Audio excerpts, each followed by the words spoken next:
Here are 6 questions you should never ask a realtor. The first question is, should I buy this house in a trust, as an LLC, or as an individual?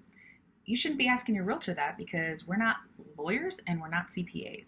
You should definitely be contacting an attorney or your CPA in order to get the best possible response here so that you make sure you're making the best decision for your family.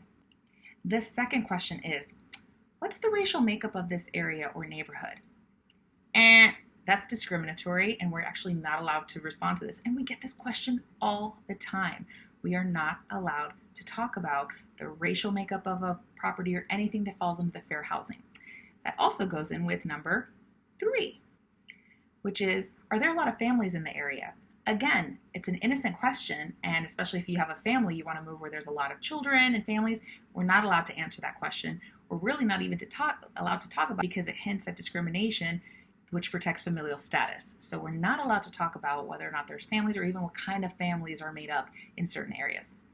What do I qualify for? Well, that's also why we give you over to a lender. A lender is the one who is qualified to qualify you and pre-approve you. We do not ask for any personal bank statements, income. We don't ask for your social security, and we don't really have a need for any of that data. We don't even need to know your credit score.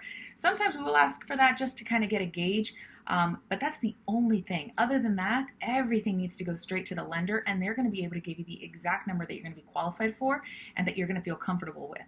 We do not need to know any of that information, nor are we qualified to give you a qualified number. The 5th one is, what is crime like in this area? And not allowed to answer that one either. However, we can refer you to the public record sites in the state of Florida that do have that information and provide that, but we are not allowed to answer that for you.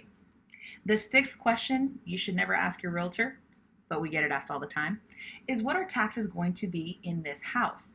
We don't know. When you see an actual tax amount that the current owners are paying, it's been assessed to them, especially if they bought it 10, 15, 20 years ago. You're going to see that as a very low amount and then have a sticker shock when you see that jump and get reassessed for the market value of your time. Because market rates don't increase, the assessed values don't increase as rapidly as market rates, taxes can fluctuate from owner to owner.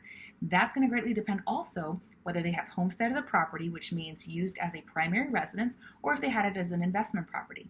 In the state of Florida, we have Florida homestead exemption, which actually brings down, it gives you an exemption, so it actually brings down the assessed value as a discount for actually making it your primary residence.